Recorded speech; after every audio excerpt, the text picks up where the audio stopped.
My name is Professor Neil Poulter. I'm Chair of Preventive Cardiovascular Medicine at Imperial College London, and I was the, instigator. I'm now the Chief Investigator and Chairman of Trustees of May Measurement Month, or MMM, which began in 2017, its first campaign, following my starting as the President of the International Society of Hypertension. I thought it was very important that we should focus on the screening of raised blood pressure.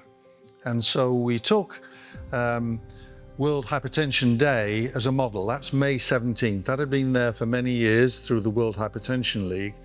But something that kills as many people as raised blood pressure, I felt needed more than one day. It deserved a month. So we went from World Hypertension Day to May Measurement Month. And that's how the name began, and that's how the campaigns began. High blood pressure, when it gets to a certain level, is called hypertension. So the burden of raised blood pressure, if you like, is massive. It's the biggest single contributor to the global burden of disease around the world, and it's the biggest single cause of death around the world. COVID killed a lot of people on a daily basis, but raised blood pressure still kills a lot more than COVID ever caused in terms of deaths on a daily basis. Over 30,000 deaths a day are caused by raised blood pressure. Around the world, it's approximately 1/3 of men and 1/3 of women have got raised blood pressure at a level which we would describe as hypertension. The primary aim of MMM, May Measurement Month, when we began, was to raise awareness of raised blood pressure. And there's two components to that. There's the individual level, so the individuals we find with raised blood pressure, but there's also the awareness in the general population that the campaign creates, because through social media, television, radio, newspapers, etc., it gets advertised and people read it. So even if they don't get their blood pressure measured, it starts to raise awareness that we should be getting our blood pressures measured. So that's our primary aim.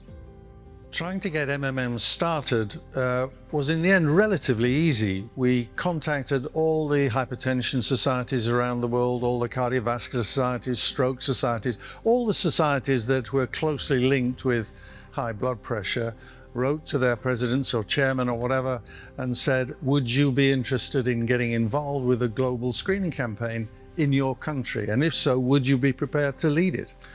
And a large number of countries came back and said yes, they would. So it wasn't difficult, at least getting going. The job that we gave these people was to make sure that you got ethical clearance, that it was allowed to happen. They had to sign up to the protocol, which we worked on centrally and distributed to all the national leaders.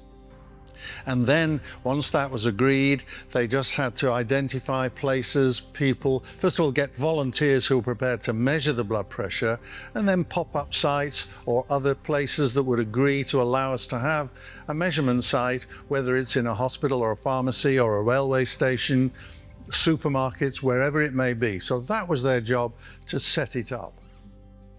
You can imagine screening 8 million people, and for each one of those we ask about 30 questions in a questionnaire, and all this gets collated and sent to the team, the core team here in London, and we analyze the data. So it's generated huge amounts of information.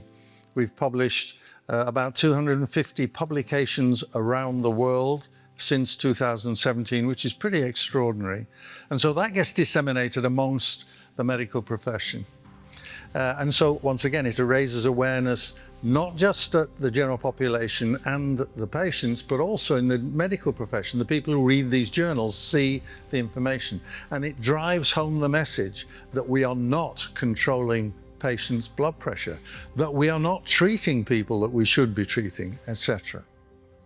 Overall, to date, we've just got over 120 countries have been involved. The biggest number in any one year, I think, is 94, and hopefully in 2026 we're going to be right up there with over 90 countries involved. A few new ones are joining this year.